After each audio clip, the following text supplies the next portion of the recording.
छोटा सा एडवाइस है जो कि मुझे बहुत हेल्प किया था। आपके घर में न्यूज़पेपर्स आते ही होंगे ज़रूर। हेलो दोस्तों, कैसे हैं आप सब। तो फाइनली मैं आ गया हूँ seed you seed strategy part 3 के साथ। तो आज हम डिस्कस करने वाले हैं पार्ट ए सेक्शन को। तो पार्ट ए सेक्शन में बेसिकली जो क्वेश्चन के जो सेक्शंस होते हैं, 3 तरह के सेक्शन होते हैं, कितना टाइम हमें इन्वेस्ट करना चाहिए उन सेक्शन पे, और साथ ही साथ क्या स्ट्रेटजी होना चाहिए उस क्वेश्चंस को सॉल्व करने का, और कितने मार्क्स कम से कम हमें ऑब्टेन करना चाहिए पार्ट ए को क्लियर करने का, क्योंकि पार्ट ए क्लियर होने के बाद ही हमारा पार्ट 2 मार्किंग में जाएगा। तो इन सारी चीज़ों को हम डिस्कस करने वाले हैं। तो बहुत सारे बच्चे को कंसर्न था कि सर एक बार आप मुझे सारे सेक्शंस को आप मुझे बताएं कि कितना क्या स्ट्रेटजी हम अप्लाई कर सकते हैं उसको करने का, और मिनिमम कितना कट ऑफ जाएगा, और साथ ही साथ उस कट ऑफ को क्लियर करने की क्या क्या स्ट्रेटजीज हो सकते हैं। तो चलिए अब हम डिस्कस जैसा कि हमने पिछले पार्ट में डिस्कस किया, तो इस बार का कट ऑफ एक अज्यूम करते हैं कि 55 to 65 के ऑलमोस्ट इन बिटवीन रहेगा। तो क्योंकि क्वेश्चन का नेचर बहुत ही ट्रिकी है, तो स्ट्रेटजी के बिना ये होने वाला तो नहीं है। तो हम स्ट्रेटजाइज करेंगे कि किस तरह से क्वेश्चन को सॉल्व करें और कितने क्वेश्चन को सॉल्व करें ताकि मेरा पार्ट ए का कट ऑफ क्लियर हो जाए। और साथ ही साथ क्योंकि पार्ट ए का कट ऑफ क्लियर हो जाएगा, तो अगर आपको अच्छे मार्क्स आ रहे हैं, मतलब आप ज़्यादा सॉल्व कर पा रहे हो, तो बहुत अच्छी बात है। लेकिन बहुत लोगों को ये प्रॉब्लम होती है, पार्ट ए को क्लियर करना ही बहुत बड़ा प्रॉब्लम होता है। जैसा कि हमने आपको बताया कि पार्ट ए क्लियर नहीं होता है तो पार्ट बी मार्किंग के लिए नहीं जाता है। तो इसीलिए हम ट्राई करेंगे एटलीस्ट कट ऑफ पार करें ताकि हमारा पार्ट बी मार्किंग के लिए जाए, और पार्ट बी अगर आपका बहुत अच्छा है, आपकी स्केचिंग स्किल्स बहुत अच्छी है, तो आपको अच्छे मार्क्स बेसिकली अच्छे रैंक देते हैं। तो इन सारे चीज़ों को हम समझेंगे। क्वेश्चन को सेक्शन वाइज हम समझेंगे कि कौन से सेक्शन को कितना अटेम्प्ट करना चाहिए।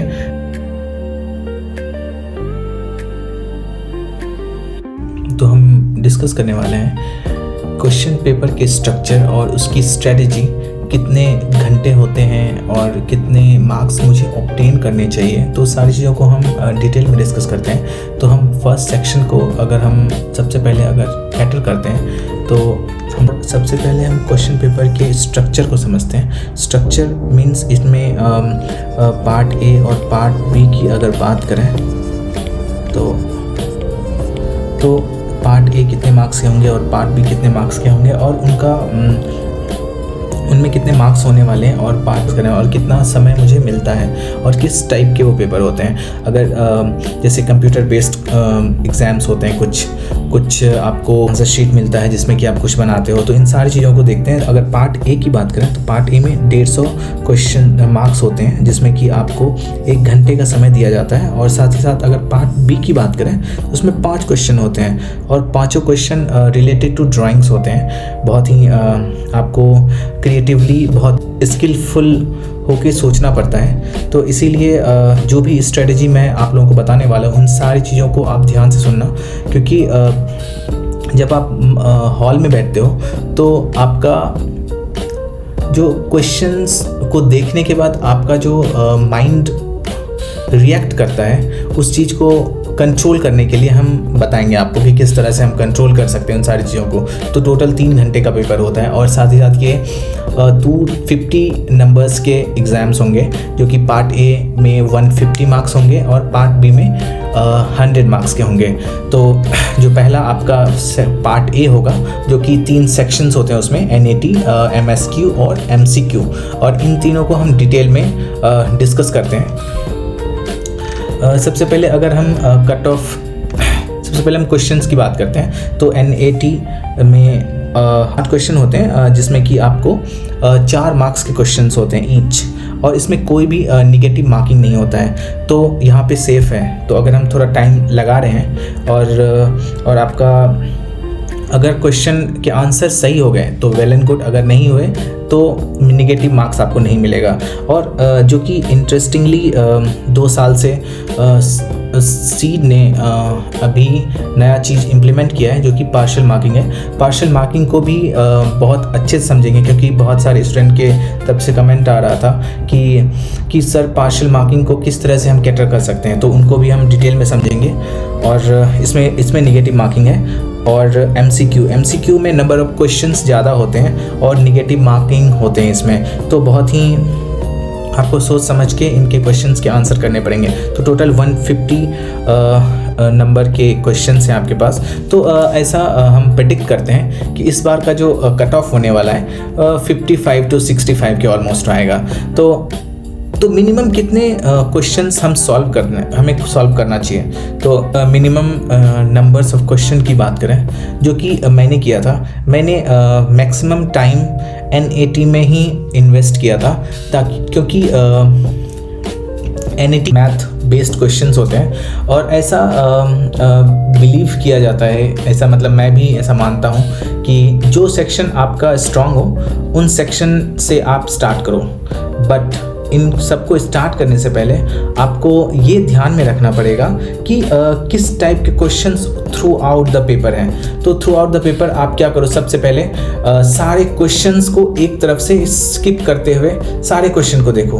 44 क्वेश्चंस हैं, तो 44 क्वेश्चंस को आप एक बार गो थ्रू कर लो कि किस टाइप के क्वेश्चंस हैं, और ताकि आपके वो क्वेश्चंस आपके बैकग्राउंड माइंड में चलते रहें और जब भी आपको टाइम मिले तो आप उनको जाके वहाँ पे जाके टिक कर दो। और साथ ही साथ आप तब तक वो जो टाइम है NAT पे आप इन्वेस्ट करो, क्योंकि NAT एक ऐसा सेक्शन है जिसमें कि आपको निगेटिव मार्किंग नहीं मिलता है और थोड़ा टाइम लगता है, क्योंकि NAT मैथ बेस्ड क्वेश्चंस होते हैं। तो मैथ पोर्शन अगर आपका स्ट्रांग है तो आपको NAT में अच्छे मार्क्स आएंगे।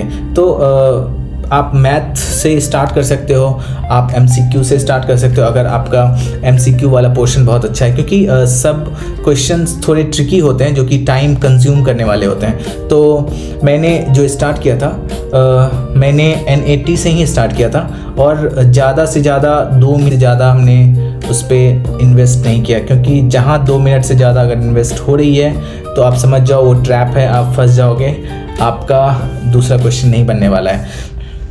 तो मिनिमम कितने मार्क्स हमें ऑब्टेन करने हैं, तो मिनिमम अगर मेरा 55 to 65 के बीच में अगर हमने कर लिया, मान लो 60 के करीब, तो 60 मार्क्स अगर हमने ऑब्टेन कर लिया, तो अगर NAT की बात करें तो NAT थोड़ा सा लंबा टाइम लेता है, लेकिन NAT सेफ जोन होता है। तो हमने NAT में अच्छा खासा 5-6 क्वेश्चंस मेरे सही हुए थे। तो NAT में अगर आप 4 क्वेश्चन, मिनिमम 4 क्वेश्चंस अगर सही कर लेते हो तो 4 क्वेश्चन इंटू 4 16 हो गए मार्क्स, क्योंकि बहुत ज़्यादा कन्फ्यूज़न MCQ में होता है। तो MCQ को आपको ध्यान से मार्किंग करना पड़ेगा। और साथ ही साथ MSQ सबसे ज़्यादा निगेटिव मार्किंग वाले सेक्शंस होते हैं, जो कि अब पार्शियल मार्किंग में कन्वर्ट हो चुका है। पार्शियल मार्किंग होने से ये फ़ायदा है कि अगर आपके मान लो कि 4 आंसर्स हैं, उसमें मतलब 3 आंसर्स हैं, आपने 2 आंसर सही किए हैं और 1 आंसर आपने नहीं टिक किया है, तो आपको वो 2 आंसर जो किया है उस 2 आंसर्स के भी आपको मार्क्स मिलने वाले हैं। हाँ, लेकिन आपको निगेटिव मार्क नहीं करना है। निगेटिव जैसे ही आपने मार्क किया उन सब में तो आपके मार्क्स कट जाएंगे, तो उसको भी हम डिटेल में डिस्कस करने वाले हैं। तो टोटल 44 क्वेश्चन होते हैं जो कि आपको 60 मिनट मिलते हैं। अगर देखा जाए तो 96 सेकेंड्स के ऑलमोस्ट 1 मिनट 36 सेकेंड के ऑलमोस्ट आपको टाइम मिलता है पर क्वेश्चन। ज़रूरी नहीं है कि आपको सारे क्वेश्चन अटेम्प्ट करने हैं, आपको लिमिटेड 20 से 25 क्वेश्चन अगर आपने अच्छे से कर लिया तो आपका सीट क्लियर हो जाएगा पार्ट ए। तो